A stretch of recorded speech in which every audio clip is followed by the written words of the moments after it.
Hi, I'm Dave.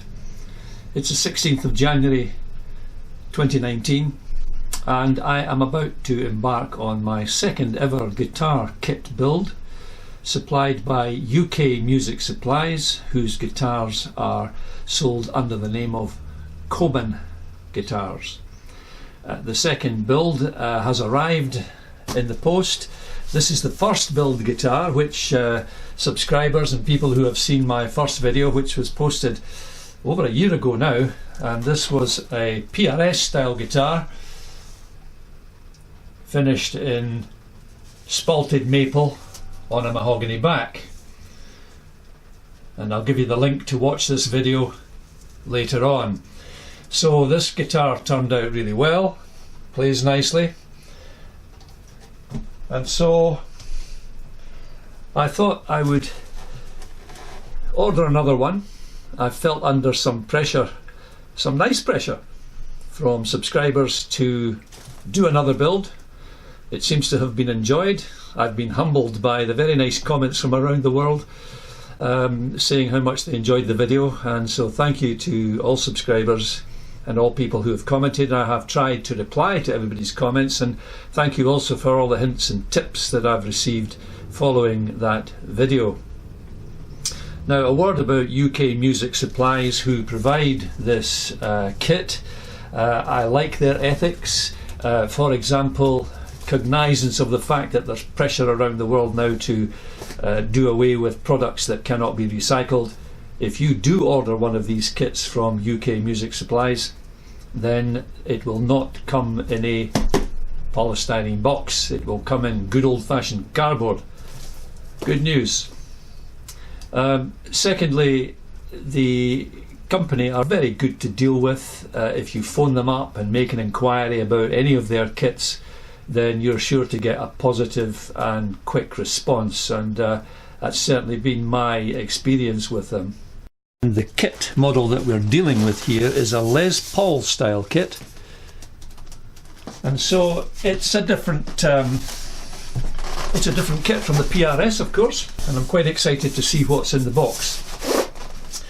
Let me say that UK Music Supplies is Coban guitars, and Coban guitars are UK Music Supplies. You cannot go direct to the factory in China to order this and hope to get it at a cheaper price. It's not a connection that you could make. You can also buy this kit from certainly from Amazon UK and from eBay UK, doubtless worldwide as well. But there's a disadvantage in doing that. First of all, the price is the same whether you order direct from UK Music Supplies, and in the UK I think delivery is free.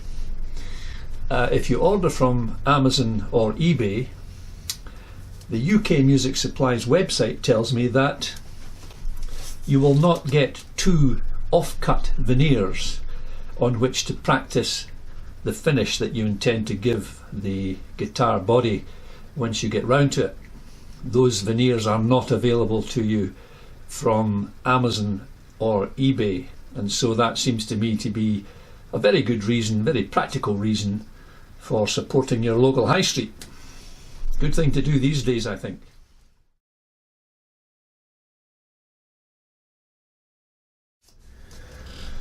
Okay, here we go.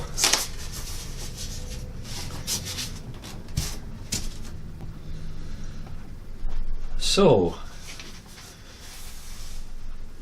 a list of instructions and contents, and a wiring diagram. Quite useful. What does it say? Colours of the wiring may differ from supplied instructions. That could be a bit confusing. We'll see though. Let's have a look and see what's in the packaging. Here is what looks obviously like the wiring, and toggle switch, input output socket. Oh, that's handy. the wiring is actually soldered and complete, but it's finished with snap connectors so that you can take them out, route the wires through the cavity bodies and reconnect using the connector without having to desolder anything. And that's I like that. That's very good. Three-way toggle switch. That doesn't feel the highest of quality, but I'm sure it'll be fine. The pots themselves, let's have a look at those. Small mini pots. This one is the A500. These are 500k pots, the A being the tone one, and a small green capacitor on that one. And the other one of the pair will be, yeah, the B rating, the B500. That'll be the volume one. Quality of the soldering, doesn't look too bad. Doesn't look too bad at all. And the other pair of pots down here, the A500 tone with its green capacitor, and the volume one, the B500. So, all in all, it doesn't look too bad. I do like the idea that there's snap connectors on this.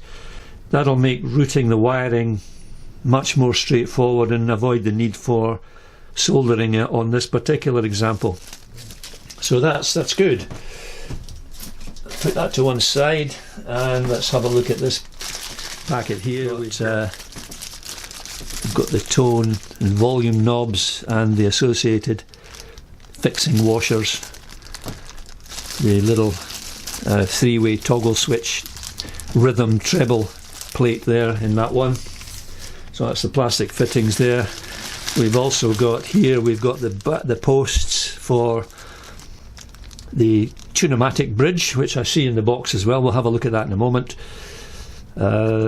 These feel quite weighty, quite solid, so that looks quite impressive. And in this bag here we've got the machine head fixings and washers, etc. So all nicely packaged. What else have we got? A set of strings, unbranded of course. They're certainly not rusting. They may be okay for setup, but I would prefer to use something like Ernie Ball or the Darios, but maybe useful to have just for setup. And we've got some plastic parts here as well. A nice film covered pick guard at the moment, which will come off. Nicely finished, and the again film covered cavity cover plate. That's that one. The toggle switch cover plate to go on the back of the guitar as well. And yeah, all the fixings for the plastic parts that we've just looked at. We'll have a look at the Tune-o-matic bridge. First impressions are it's heavy, decent chrome finish on it.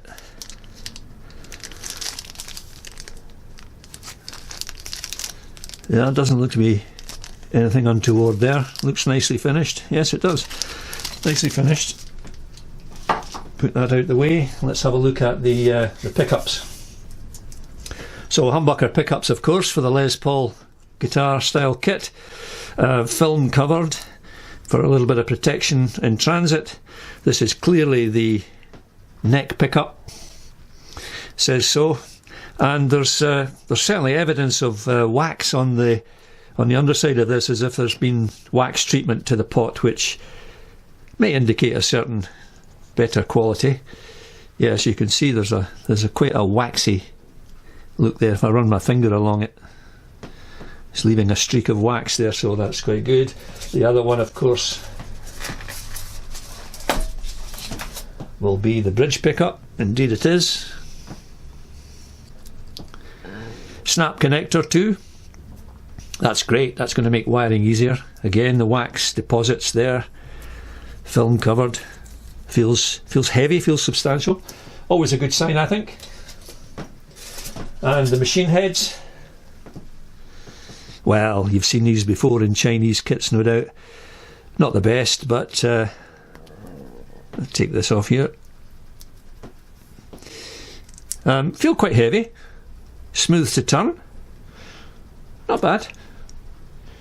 Probably be better with a set of locking tuners on it from a branded name, but that's what you'll get, I think, if you go for a kit like this. Right, what else we've got here? All right, okay, there's a guitar cable here. Yeah, well, not great, is it? Looks as if there's hardly any screening on it.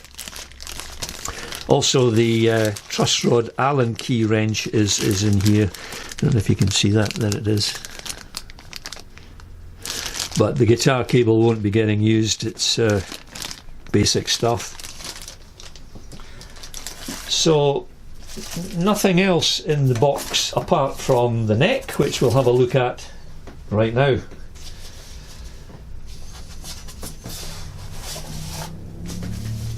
Okay, so number four, and that's probably going to tie in with a number 4 body from the factory, I would imagine. Let's unslip this. Okay, so, well, mahogany, quite nicely finished. It's pretty smooth, maybe down to 400 or 600 grit. Holes, nice and clean drills for the machine heads to go into, and the little pilot holes here for the screws that will secure the machine heads to the headstock. It's a bone nut. The fretboard itself is not rosewood. It's not brown. It's more of a very dark brown, almost black ebony style of fretboard there, and the fake mother of pearl inlays there are actually pretty nicely done. I cannot see any filler around the edges of that as if it's been poorly machined. It hasn't. It's very flush to the fretboard as well, so that's good. Even right up here, even the small ones, no evidence of filler there at all. Pretty good, that. The white beading along the top edge with the black markers for your fret indication. Very clean, precise little black dots. And on the other side, no evidence of that coming away from the neck at all. The fret ends themselves, pretty smooth actually. Now I'm not getting my finger caught on any of those. That's good. And on this side here, I don't think I would complain about that at all. That's pretty good. And here's the number 4 on the body again, on the neck rather, and it's a 2-piece there, which you can pick out the 2 distinct different grains there, and that's nicely smooth as well. Very nicely done, that. There's a scarf joint here, I see, which I can't feel the seam at all, but you can see the scarf joint just here, and it's quite well down from the very weakest part of the neck where the headstock takes a turn back on itself. It's traditionally a weak spot on the Les Paul style kits, but the scarf joint here is below that, so that's preserving the strength of it. Nicely done actually, that. Let's see just how level this neck is, see if there's any relief on it. I'll just look down it just now. Not that you can tell too much by looking down the neck of a guitar as to whether it's straight or not. It does appear to be very, very straight, but I have a tool here which I'll just offer up to the neck and see what it looks like in reality. I'm looking for some daylight coming in underneath the drop down protrusions on this tool, and that's pretty flat. I have to say, that's pretty flat. There's not really a lot of fact, there isn't any light coming in underneath, so it indicates it's flat. There's no relief at all on the neck at the moment. The truss rod is set that way, I suppose, and perhaps when it's strung up it might create its own natural relief. We'll have to wait and see. I'm not sure what the radius is. I do have a Les Paul, Gibson Les Paul in the house, and it's a 2005 model which I bought second hand. The neck radius on that is 12. Now let's see what this is. I'll give this a 10 gauge. Let's see what it looks like.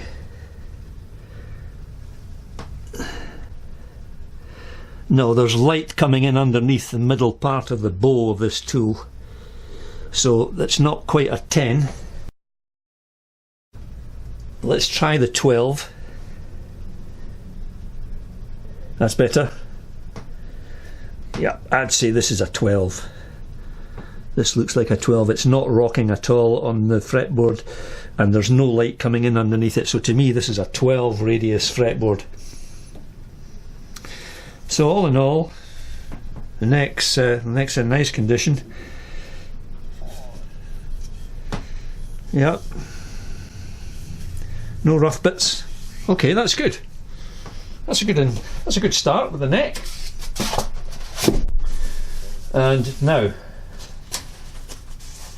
we'll turn to the guitar body in a moment, but here are the sample pieces of potash burl that you won't get, you will not get if you order from Amazon or eBay. So, onto the body. Let's have a look. Well, the packaging has number 4 on it, of course. That's what I wanted to see. Suggests that the neck and body are going to be a good fit. Well, there we are.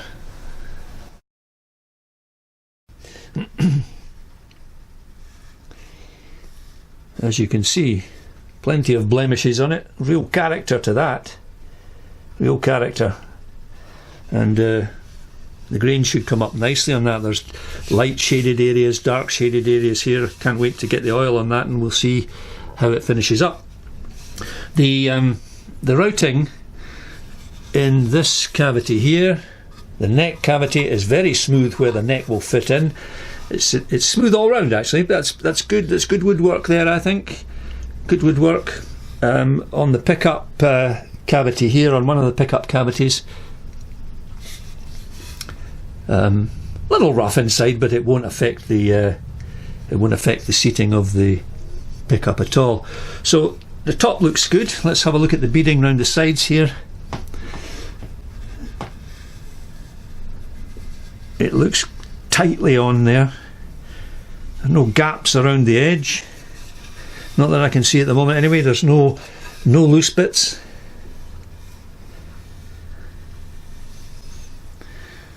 Absolutely flush with the top of the body, although this part here, there's a little bit of raised white there, and that would be easily pared down with a small file, or it's just this piece here, slightly raised from the body, but that'll be easily filed down with wet and dry paper. Now the holes for the Tune-o-matic bridge, cleanly drilled. There's a small hole here to pass the earthing wire through to jam in where this post goes to earth the bridge. The holes for the pots, volume and tone, nice clean drilling there. The edges have not been frayed by the drill going in, and the hole for the output socket, clean routing, 4 little pilot screws to hold the plate on. Looks good. Looks very good. And let's have a look at the back. What have we got here? Well, it's mahogany, of course, and you can clearly see the difference between this piece and this piece. The grain is different, but I'm just looking at a piece down here as well. It's a different shade from here to here, so this looks like, in the main, a two-piece mahogany body with perhaps a third piece added on at the bottom. I think that's the case. Now the routing for the pots is it's a wee bit up and down, but I think it'll be okay. It's certainly smooth around the edges. On the bottom here though, you can see it's a little bit up and down, but I don't think that'll affect anything too badly. And the hole for the three-way toggle switch is actually cleanly done. So all in all, pretty good. I'm just going to offer the neck up to the pocket. I won't force it in because I'm expecting it to be pretty tight, but we'll see if that supposition is correct. So just a gentle offering in. So it's definitely going to be persuaded to go in there. I'm not going to force it in just now because I think that the more you do that, the more you could create a little bit of play. But it's nowhere near fully home yet, and yet it's getting tighter and tighter all the time as it goes in. And of course, this is a set neck, so it's going to be glued in. So I'm going to give the glue the best chance of getting a right good hold on it by not putting the neck in or out. But there's no doubt that if I pushed this in just now, I would be able to support the body by holding the headstock, and that's a good indication that the body and neck are a great fit. Maybe one thing to do is just to check the frets to see how level they are, and just check with the fret rocking tool the state of the frets. So on the first three, absolutely level. The next three, just a tiny rock from the third fret, very, very minor. But on the first string side, it's hardly worth mentioning. It's pretty good. Let's go down.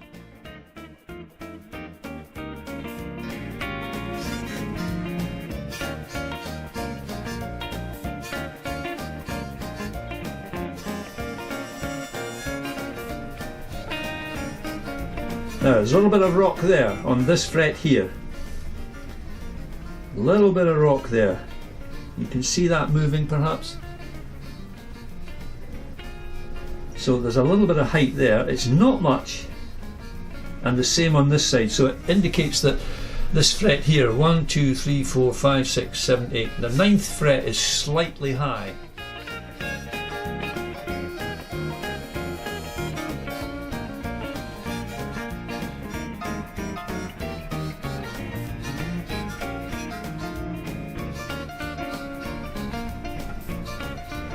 Look guys, this is a pretty good neck. 1 or 2 frets minutely high, and I don't want to make too much of that. It really is pretty good for a mass-produced kit. I've got the neck in front of me here.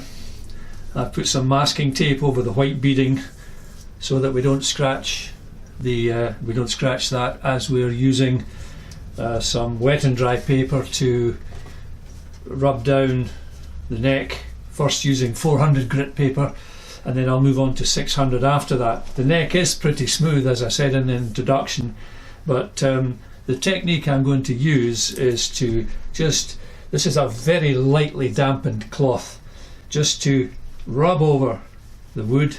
We'll do this top piece first, making it slightly damp. You can probably see the colour change there between here and here, and that means that we're raising the grain very slightly to give us a better chance of taking off any excess.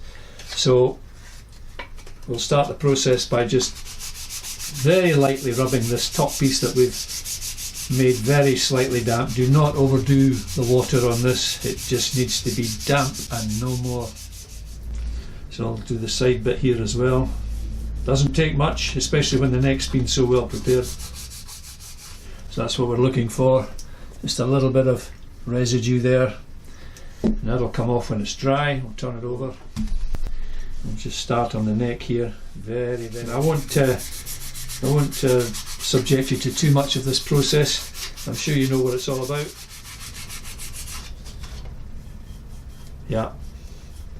So I'm going to continue with that up the neck here on the back, and then we'll do the other side of the headstock as well.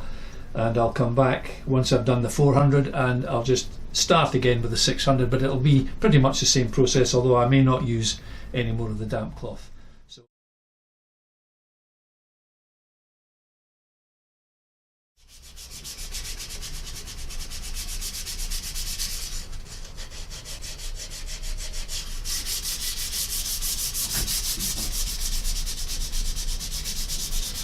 So there we are, and that's probably as much as I'm going to give this neck.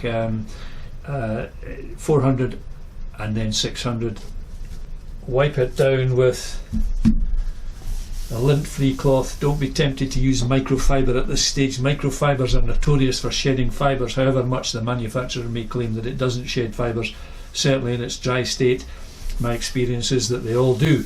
This is proper lint-free cloth, available in an awful lot of places, and that's the right thing to do, and it's what I'll be applying the true oil with as well.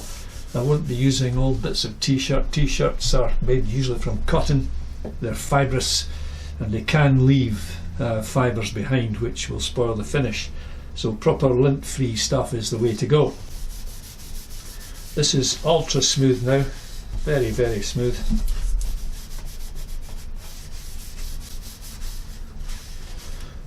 There we are. Oh yes, very nice. Let me show you.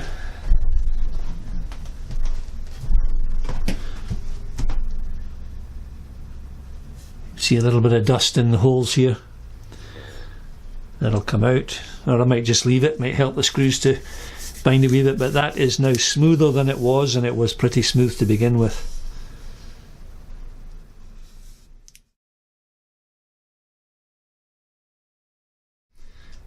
We've moved on one day from the introduction part of the video. We were now at the 17th of January 2019. So I'm very happy with the smoothness of the guitar, and I'm about to apply some true oil with a lint-free cloth to avoid depositing fibres, hairs, call it what you will, on the surface, which will only give you a problem later on.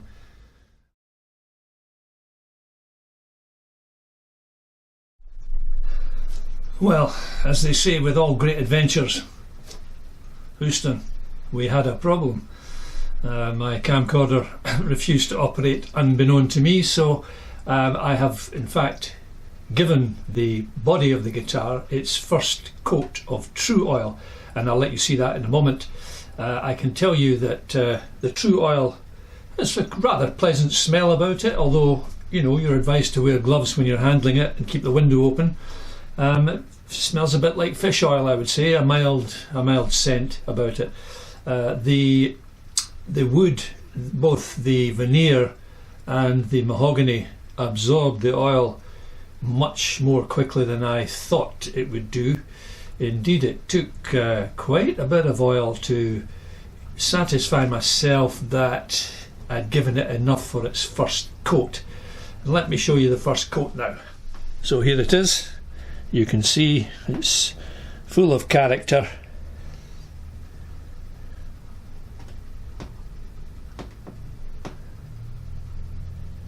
Really like that finish, very unusual. And on the back, the mahogany has turned into what you would certainly describe as a mahogany colour, and that soaked in, as I say, very quickly indeed. You're going to have somewhere to hang the guitar once it's been treated. Now, it's quite an awkward thing to handle when you're applying the oil. It's heavy, and unbalanced, and so you're working just with one hand and applying the oil. I would recommend that you do the top first and leave the sides and back until the top has cured, say 24-36 hours later. And then you'll be safe to turn it over and apply the oil to the back. It's not what I've done, as you can see, and I found it slightly difficult to apply the oil to all surfaces at the same time. And then you're going to have somewhere to hang the guitar, and the solution I've come up with is to use one of these guitar stands, tripod in style, and with this arm that supports the neck when the guitar is on it. And what I've done is I have hung the guitar on one of these pegs because it's a very stable base, and I don't know if I can show you that. I've hung it on using this cavity here, and I've just popped it in there like so, and it hangs freely to dry. I'm going to apply the first coat of oil to the neck very shortly, and we'll let you see that process, having missed out on the guitar body, but it's looking nice. So here's the neck, and you can see that I have masked off that part of the neck which will come in contact with the pocket, and the glue will be applied, and masking off will preserve the integrity of the wood and not have an oil deposit that the glue might have a difficulty in attaching to. Taking the lint-free cloth, I'll just apply a few drops here, and you'll be able to see this time just how quickly this stuff gets absorbed in.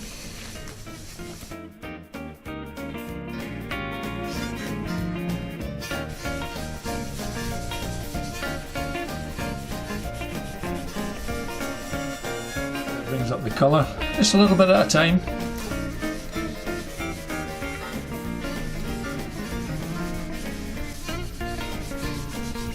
Lovely colour, drying in very quickly. Now, this is not a warm day in Edinburgh in Scotland. It's about 3 degrees outside, and I don't have the heating on up here in the attic, so it's probably just about 10 degrees or so up here, and even so it's drying in, or being soaked in pretty quickly. I wouldn't say it's drying, but it's certainly being soaked in pretty quickly.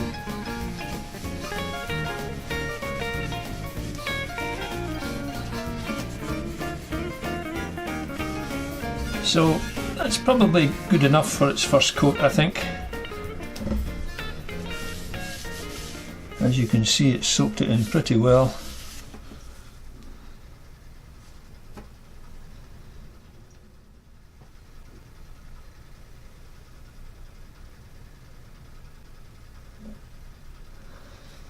And we'll set that down,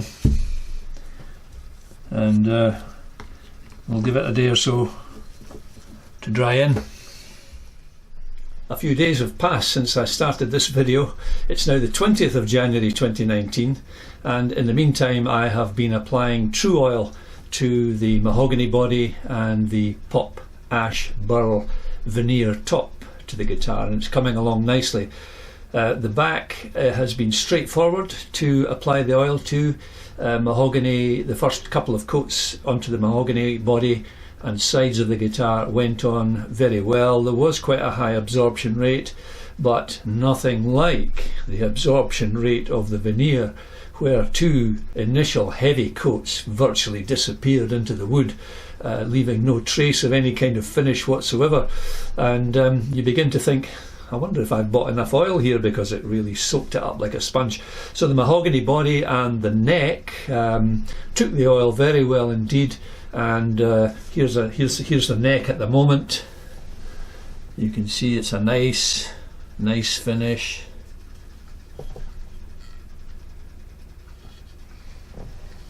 Just staying with the neck at the moment, make sure that you do mask off the sides where it will go into the pocket, the underside where glue will be applied, and the other side, of course. That's because if you get any oil on that, it may well inhibit the glue's ability to stick, and the same applies to the pocket on the guitar that will accept the neck. Make sure that you don't get any oil in it by masking off the entire pocket. One thing that you need a little bit of foresight on is to get or make one of these things. This is a piece of gash or spare mahogany that I had, and you can see that I have channeled out 1, 2, 3, 4, 5, 6, 7 for 7 frets, so that when we come to clamp the neck into the pocket using the glue, this sits squarely on the neck, allowing the clamp to come down on top and from underneath the guitar body.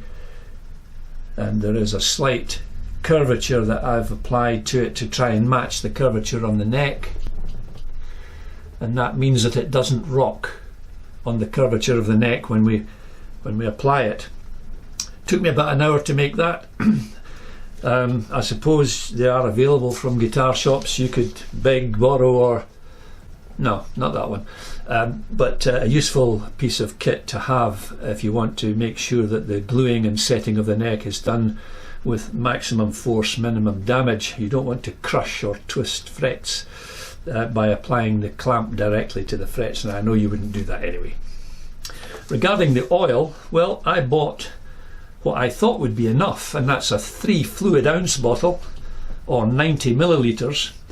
And having applied to the back of the body, the mahogany body, and the high absorption of the veneer, and to the neck, there isn't much left, and I'm not finished yet. So I think if you're going to do a guitar, I would say make sure that you buy probably the next size up from the 3 fluid ounce one, and then you'll be sure of having enough. You need adhesive as well, of course. We're coming to that stage where we're going to set the neck into the body, and I'm going to use Evo Stick wood adhesive. Other excellent wood adhesives are also available. Drying times for the oil I found to be slightly quicker than I thought it would be. It's certainly a lot quicker to dry than polyurethane, which the previous guitar project was finished in, and I would say that if you give it about 4-5 hours between coats with a light rub down with the sandpaper, you're probably going to be okay. But curing time is different from drying time, as I understand it. Drying time means that it's touch dry and you can actually quite safely handle it, but curing time means that it hasn't quite set solid as a structure, as part of the structure. And once I've given the body and the neck their final coats of true oil, I'll probably leave it for a week just to make sure that everything has solidified in the layers beneath the top one. So finally, hope you like the t-shirt. Maybe you've spotted it before. My wife gave me that. Unfortunately, I can't take a hint. Poor soul that I am. Anyway, that's it for now, guys. I'll come back to you shortly and hopefully show you the body in its finished state, ready for setting the neck.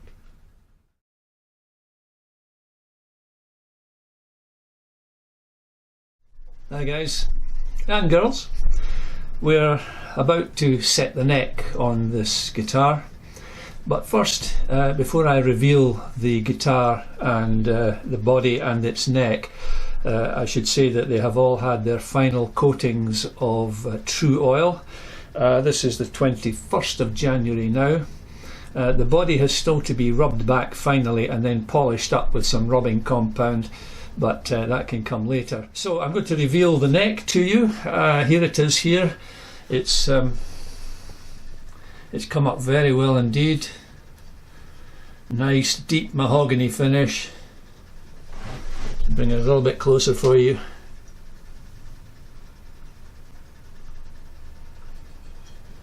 Nothing too fancy about the headstock. I quite like it actually. There are those who might want to carve a bit more detail into it, but I'm not a woodworker really. So that's the neck and the body. Here it is here.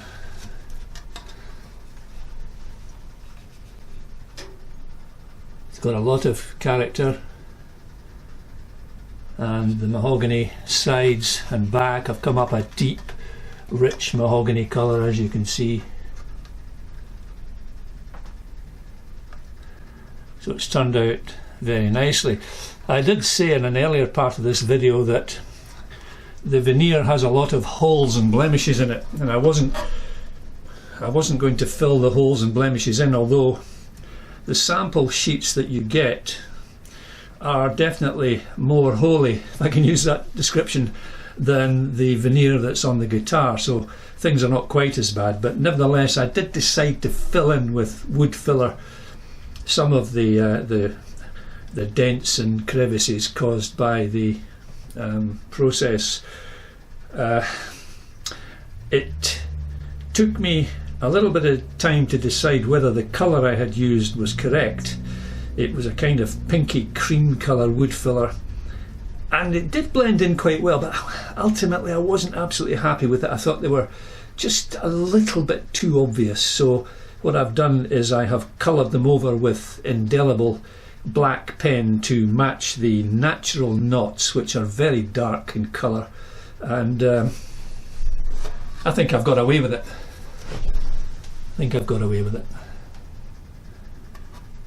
Certainly the ink from the indelible pen did not run or smudge when I applied the true oil, and I was grateful for that.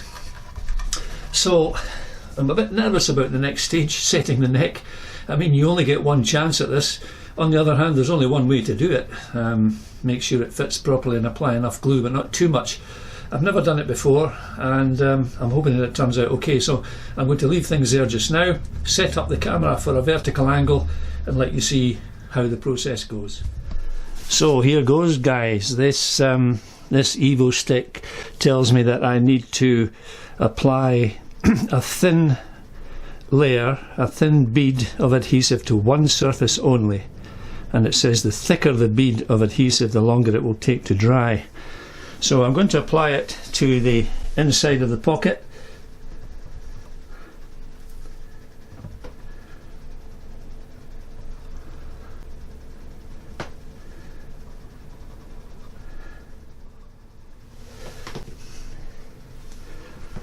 So let's just clean that off.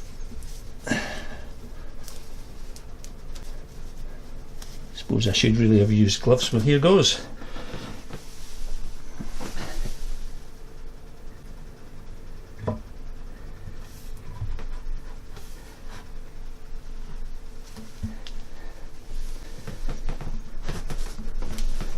Let's move it over here a wee bit.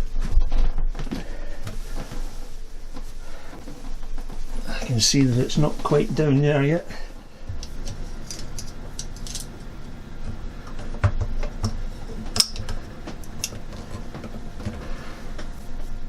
Here.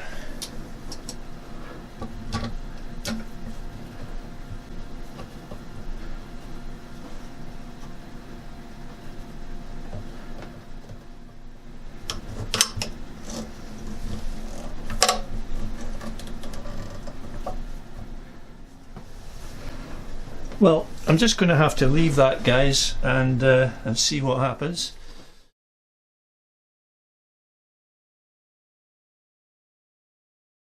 Well, we've moved on to the 22nd of January, 24 hours later, after the mild trauma of trying to set the neck and worrying about whether I'd done it properly. I was concerned, remain concerned, that it's not fully home. Maybe it's just the machining that's not quite right. Maybe it's me. But on a dry run prior to putting the neck in, I seemed to think it was going to fit extremely well, and I suppose it is, but maybe the glue prohibited a certain amount of dry run fitting as tight as I would have liked. But it's on, the neck's on, and I think I gave myself 10 out of 10 yesterday for not swearing live on YouTube. Well, not live, but I would probably have had to edit it out because it was a difficult process, I thought.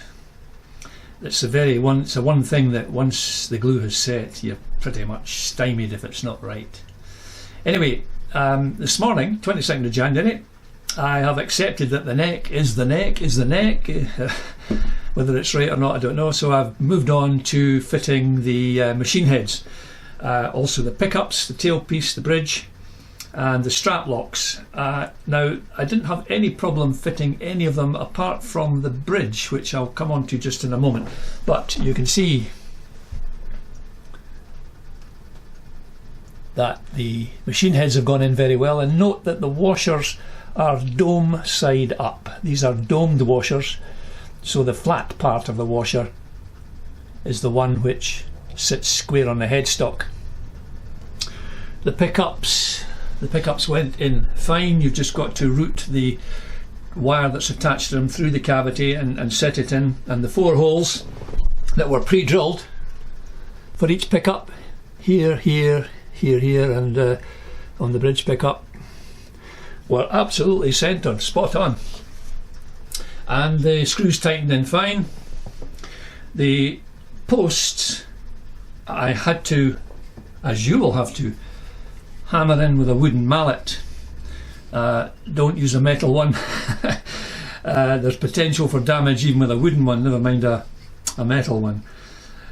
Now, the posts for the tailpiece went in pretty well, and as you're knocking them home, they are tight, but they do go home with just slightly more than gentle blows, just the weight of the hammerhead really knocking it in. And you will notice a distinct change in tone when the post reaches the bottom of the socket. It turns into a more solid noise, and you know then that you've hit the full extent of the post into the socket. The bridge posts were the same, knocked in with a mallet, same amount of pressure, just the weight of the hammerhead taking it down. It's very tight. But when I went to fit the bridge, the posts were slightly further apart than the holes in the bridge. So these holes here were just a wee bit too far apart, and the only way I could get that to sit properly was to file slightly larger holes here and here to take up the difference. I couldn't move the posts in, they just wouldn't budge, so that was my only alternative. It didn't take much, but just one of these things I think you encounter with a kit. There is a black wire with a connector at one end, and the purpose of that black wire is to earth the bridge. So before you put this post in, you feed the black wire, here it's here, feed the black wire up through a small hole, and it comes out in the socket for this tailpiece post.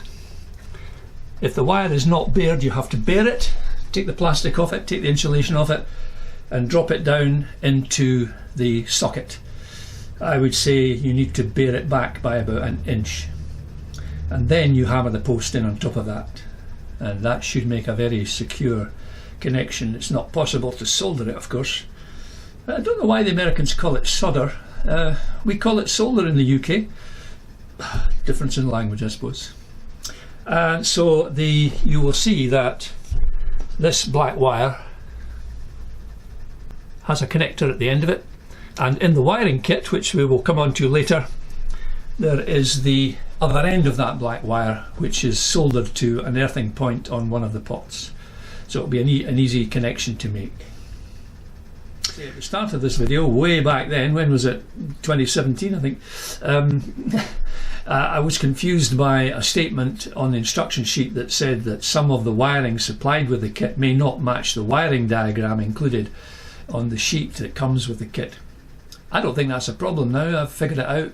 You simply follow the colour codings of the wires that you've got in your kit. The snap connectors make it easy to follow.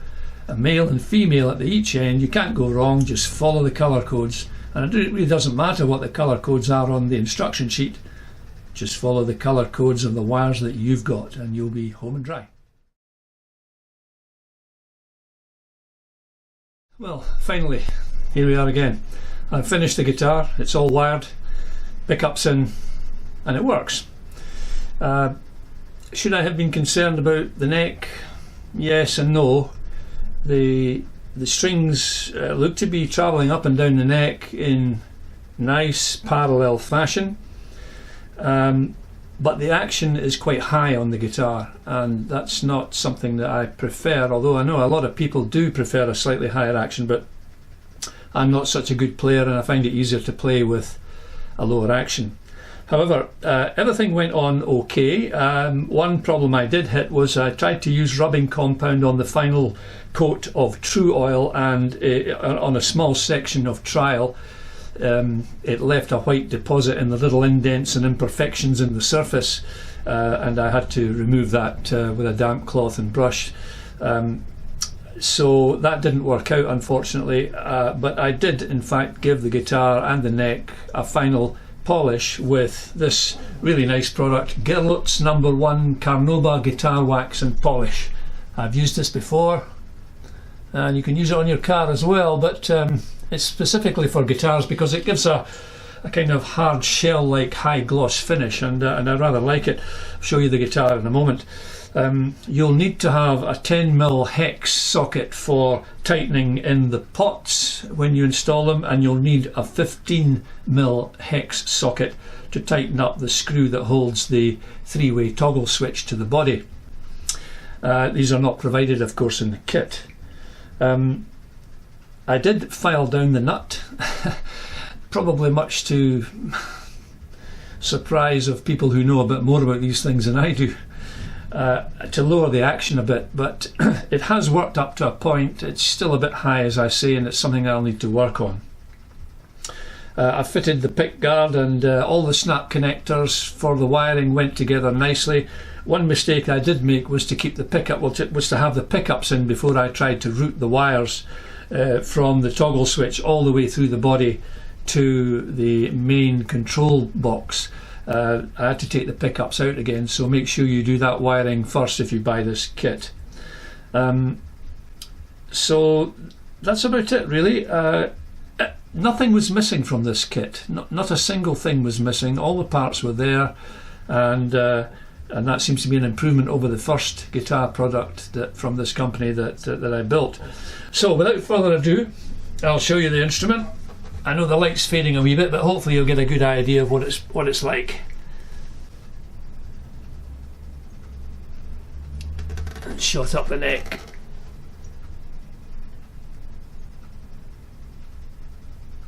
As I say, the action's still a little bit high, but I'll work on that, I think, and try and get that a bit lower. There's the back, lovely finish with that True Oil. The back plates went on without fuss, and I suppose my concerns about the neck were maybe slightly over alarmist, but it's the one stage of building a set neck that you've got to get right, and if you get into a bit of a pickle with it, there's no way back, because some of these glues set quite quickly, and that's what I was afraid of yesterday. However, it's turned out okay. The guitar tunes up nicely and it intonates perfectly. So that's really a good sign that all is really quite well with the neck. I have not messed around with the truss rod yet. I'm going to leave the guitar strung up for a few days before I have a look at that and see whether I can improve the action.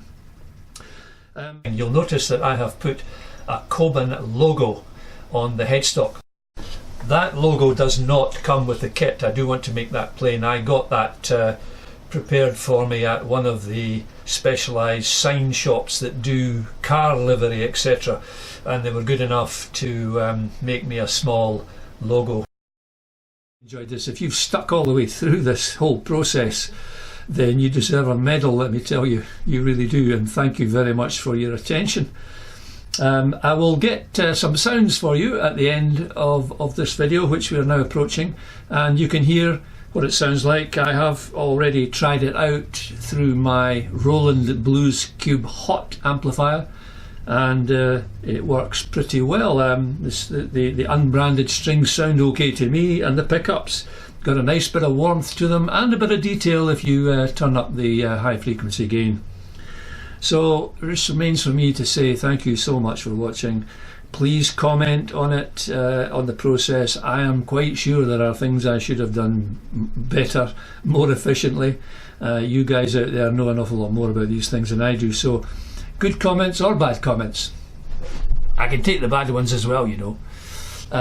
Please make your comments known to me, and I will try and reply to you with any answer that seems appropriate.